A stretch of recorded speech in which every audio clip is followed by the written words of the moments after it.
What's up, vinyl community? It's your boy Ryan Webbeck here with another video. I'm wearing the same shirt as I did in the last video because I'm filming this video right after filming that video. And so if you watch to the end of my Essential 50s, 60s records, you'll know that I said I was, along with my 3-part Essential Records series, I'm going to be doing a couple other videos that I had ideas about, and this is one of those videos. And this video is going to be about albums that I feel are underappreciated. Now, we've all got albums that we feel don't get the credit they deserve, whether it was from the critics, fans, or maybe your Uncle Bill didn't like the album so you feel the album's underappreciated. Whatever it might be, we've all got those albums that we just don't think get enough credit, and I'm showing mine off today. And so let's get into the video, and without further ado, we're going to start off with Badfinger. Now, Badfinger were a band that were kind of known for their power pop stuff in the early 70s. They were on the Beatles record label, Apple, but unfortunately that label screwed them over, just like they did with a lot of people that weren't the Beatles. At least that's kind of what from my research, that's kind of what I understand happened. Apple Records kind of ran into some problems, screwed over their artists that weren't the Beatles, unfortunately. And so Badfinger went over to Warner Brothers, and they weren't treated any better on Warner Brothers. Like, they didn't really promote their records. And for some reason, this album was only on store shelves for like 7 weeks or so, and then it just got recalled. And so the album is a bit more rare to find. And I don't know why they recalled it, or I don't even know how well this record did. I know it's got some good reviews, and I mean, it does deserve, because it's one of their best in my opinion. Even though they didn't release too much, this is one of the ones that if you're gonna own Badfinger, you have to own this album. Even though it's the Apple record years and stuff that tends to get all the credit, this is a proof that they could still make great music after their Apple Records years, after their prime. And this was the last album to unfortunately feature Pete Ham before his suicide, as well as the last album to feature drummer Mike Gibbons. And I mean, even though they did make a couple albums after this one should have been their last album, because it would have been just a high note to go out on, in my opinion. And yeah, if you ever see this album out in the wild, do not hesitate to pick it up and check it out, because I guarantee you, if you're a fan of power pop or 70s rock, you will not regret it. Now, next up, we've got the Beach Boys with Sunflower. Now, this one definitely has a lot of fans, like myself, but the thing about the Beach Boys is that all the credit tends to go to Pet Sounds, which, don't get me wrong, I love Pet Sounds a lot. Like, Brian Wilson is a genius, and he really poured his heart out into Pet Sounds, but I've always just kind of preferred this album a bit more, because it just feels like a Beach Boys album, because it's got contributions from every member, and especially like Dennis Wilson and Bruce Johnston. They really get to shine on this album, unlike any other album that they have been on. They really showed their talent on this album. Like, Bruce Johnston made Deirdre, and Dennis Wilson made the Beautiful Forever. Like, this one, I just love it. This is the Beach Boys album I find myself grabbing the most, and I cannot recommend it enough.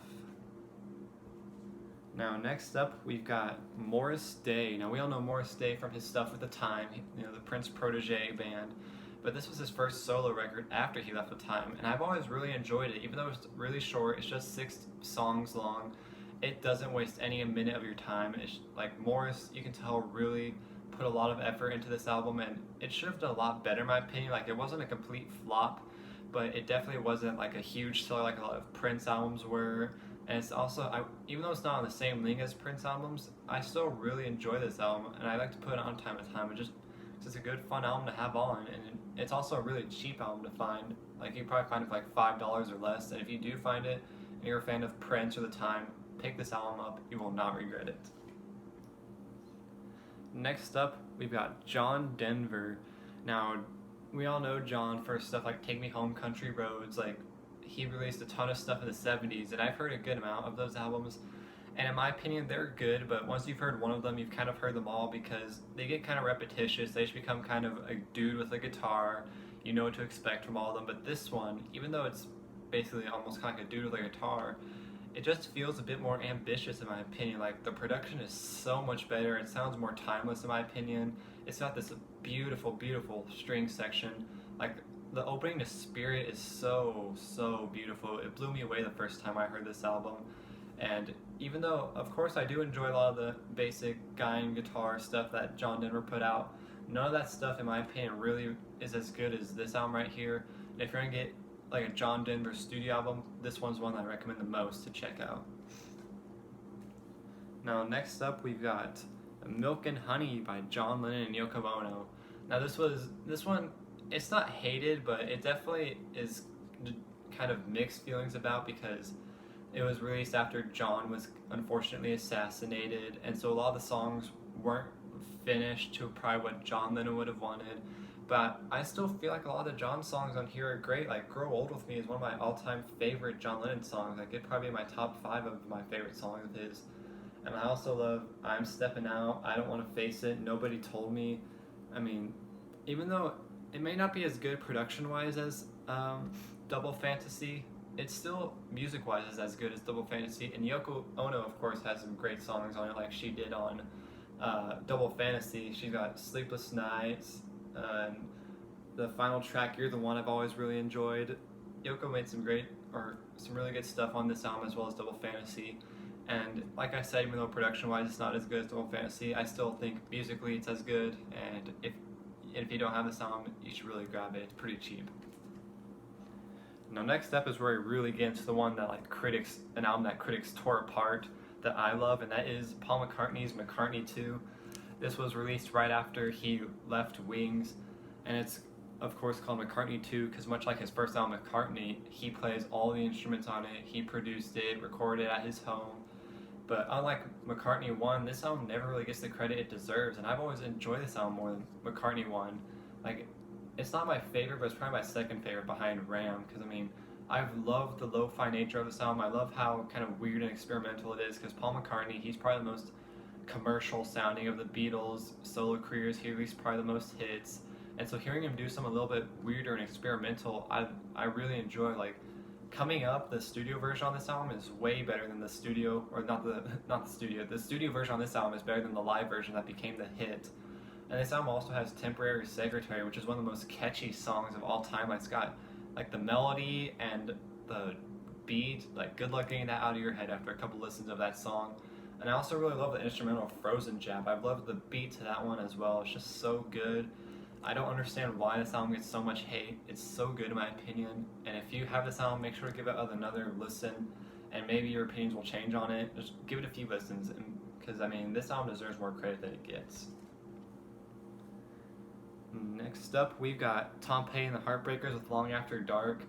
Now, the thing about this album, I've seen like a lot of ranking Tom Petty albums, and this one usually tends to be towards the bottom of the list, and I don't get that, because this has always been like probably my top 5 favorite Tom Petty albums. Like, it's just a really good rockin' album straight through. You open up with a One Story Town, you got the classic You Got Lucky, Deliver Me, Finding Out, Straight Into Darkness, The Same Old You. It's just a really good rock and roll album, and I've never understood why this has always been kind of one of the ones that was more of a least favorite of the Tom Petty discography. Like, even in the documentary, the full like 3 or 4 hour documentary that they made on Tom Petty and the Heartbreakers, they don't speak too highly of this album, and I never understood why, because I mean, this is really good in my opinion. And if you, much like McCartney 2, if you have this album, give it another few listens, and maybe you'll start to enjoy it more like I do, because I mean, this album deserves more credit than it gets. Now we've got Pink Floyd with The Final Cut. This was the last album to feature Roger Waters, and this album is much like Tom Petty's Long After Dark. It tends to be more towards the bottom of people's lists, and I mean, it's definitely not a favorite of mine, but I still really enjoy this now. I've heard a couple of criticisms about this album.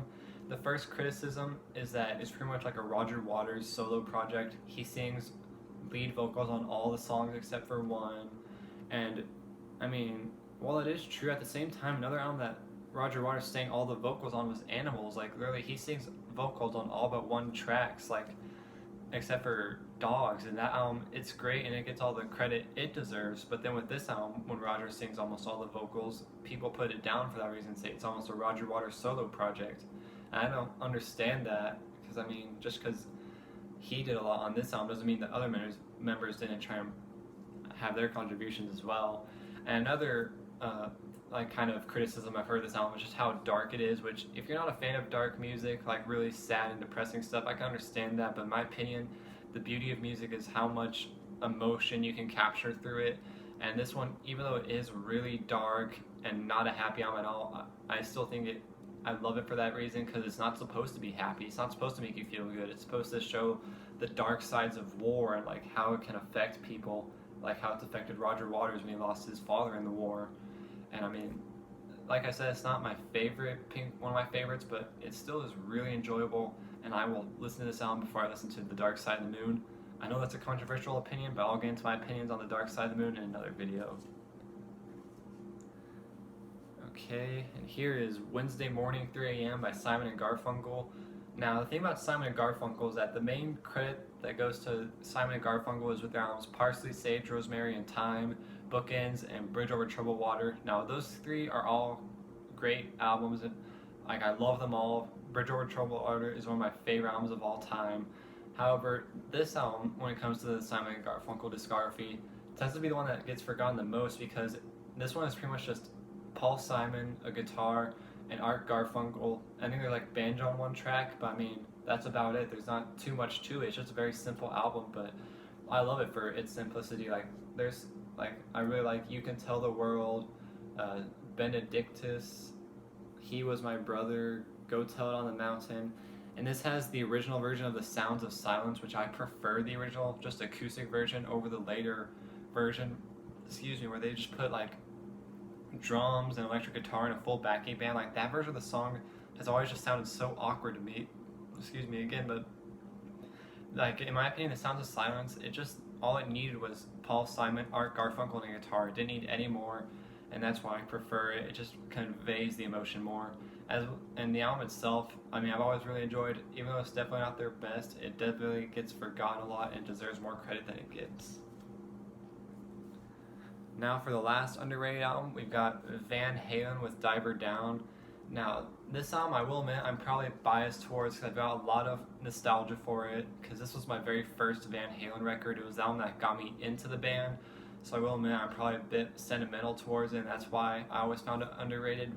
Because I know this isn't really a fan favorite of the David Lee Roth years. It's usually people's least favorite of the David Lee Roth albums. And I mean, I've always really enjoyed this album. It's not as good as like Van Halen 1 or 1984, but I mean, songs like Where Have All the Good Times Gone, Hang 'Em High, Oh Pretty Woman, and I've always loved how the album ends with Happy Trails. It's just such a nice way to end off the album. And I know it's a lot of covers, but I think Van Halen does the cover stuff really well, and I've always just really enjoyed this album. So yeah, Van Halen, Diver Down. So that was it. Those are my underrated albums in my opinion. If you got some underrated records that you'd like to share, put them in the comments below, or if you agree with any of these albums that I put.